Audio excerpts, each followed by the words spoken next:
Après le Togo, c'est au tour du Bénin d'accueillir pour la première fois, depuis la création de l'autorité du bassin de la Volta, le Conseil ordinaire des ministres de l'institution tenu chaque 2 ans.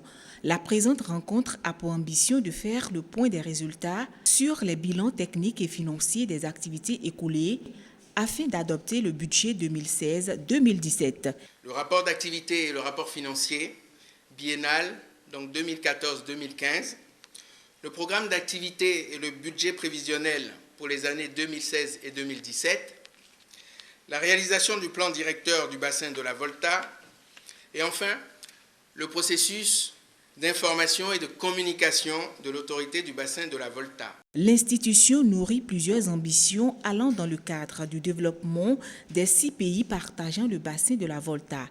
Elle compte se dynamiser afin d'assurer une gestion durable et non conflictuelle des ressources en eau. Nous devrons donner un coup de pouce aux actions visant à relancer la machine ABV pour qu'elle puisse aller progressivement vers un stade de maturation pour les nombreux défis à relever dans un contexte de changement climatique et aussi pour mener des activités concrètes de développement et de protection des ressources naturelles dans le bassin en réponse aux préoccupations de nos populations. Compte tenu de la place très importante qu'occupent les différents revenus de la Volta pour les populations rurales, le ministre d'État béninois chargé du développement a invité ses hôtes à accorder une attention particulière aux différents dossiers dans le but de relever efficacement les défis. De nos jours, ce bassin est confronté à plusieurs problèmes liés essentiellement au changement climatique et dont le plus important est la réduction de la pluviométrie